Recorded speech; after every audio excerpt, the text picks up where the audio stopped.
এই যে আজকে বাংলাদেশে শিক্ষামন্ত্রীর পদত্যাগ দাবি করছে, এটা যদি আমার মতামত চান, বিশেষ করে আমার যদি মতামত চান, তাহলে অবশ্যই এটা ঠিক হচ্ছে। কেন ঠিক হচ্ছে? কারণ এই যে গত দিন আমরা দেখলাম যখন পরীক্ষা শুরু হলো, কি একটা পরিস্থিতি! আমরা নেটে থেকে আমাদের সব তথ্য আমরা যেহেতু দেখতে পাচ্ছি, আমাদের নিজেরই ওখানে অনেক খারাপ লাগছে যে কি একটা পরিস্থিতির ভেতরে পরীক্ষা। যেটা শিক্ষামন্ত্রী হিসেবে অবশ্যই তার বিবেচনায় আনা উচিত ছিল, এবং কিভাবে এই যে হচ্ছে একটা কথা হবে, এ থেকে বাঁচা যায়, তার একটা পদক্ষেপ নেওয়া উচিত ছিল।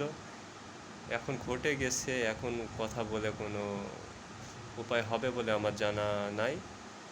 এখন আর কোনো কিছু বলে কোনো উপায় নেই। তাই শিক্ষার্থীরা যে দাবি জানাচ্ছে, সেটা আমার মতে মেনে নেওয়াই ভালো। যত তাড়াতাড়ি মেনে নেবে, বিশেষ করে ছাত্র সমাজ তত তাড়াতাড়ি রাজপথ থেকে সরে আসবে। আর যদি পদত্যাগ করতেই হয় তাহলে করে ফেলতে হবে, না হলে সরকারের খুঁটি নড়ে যেতে পারে।